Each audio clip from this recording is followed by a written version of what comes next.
To the youth of Africa, listen to me carefully. We are standing on the edge of history, and this is the moment when you must decide, will you continue to wait for salvation from outside, or will you rise and claim your destiny?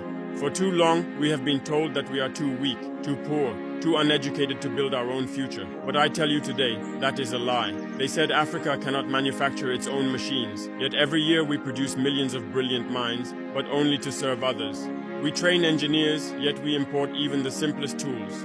We have fertile lands, yet we depend on others for food. Why?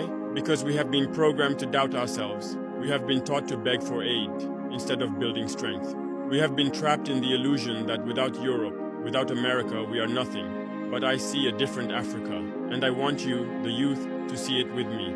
I see an Africa where the sons and daughters of this continent become the inventors of tomorrow, where we build satellites that orbit the Earth, and they are made by African hands, where our doctors do not flee to foreign countries, but stay to build health systems that serve our people with dignity, where we are not the customers of foreign technologies, but the creators of technologies that change the world.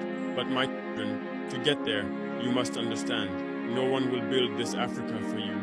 The liberation you want, the prosperity you desire, the respect you seek, you must build it with your own hands, and that begins with education. Not the kind of education that teaches you to pass exams and wear a suit, but the education that teaches you to solve problems, to think critically, to ask, what can I create? What can I improve? What can I build that my community needs? If your education is not making you more useful to your people, it is a prison, not freedom.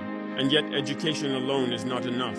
We must also have courage. Courage to innovate. Courage to fail and try again. Courage to stand tall and say, I will not run to Europe for a better life. I will build my better life here. Look at the world. It is built by men and women no different from you. They are not gods. They have no special blood. They succeeded because they believed they could, and because their societies invested in their talents. We must do the same. My vision is of an Africa where every youth is a soldier, not with guns, but with skills, with knowledge, with innovation. Imagine an Africa with its own search engines, its own social media platforms, its own tech giants, its own pharmaceutical industries, its own energy companies driven by solar and wind, from the Sahel to the Cape.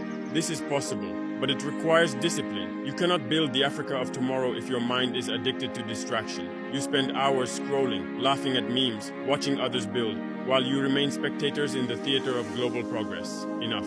I call on you to wake up. I call on you to master skills, learn to code, learn to design, learn to farm smartly, learn renewable energy, learn manufacturing. If you do not, others will, and you will remain slaves, not by chains, but by ignorance.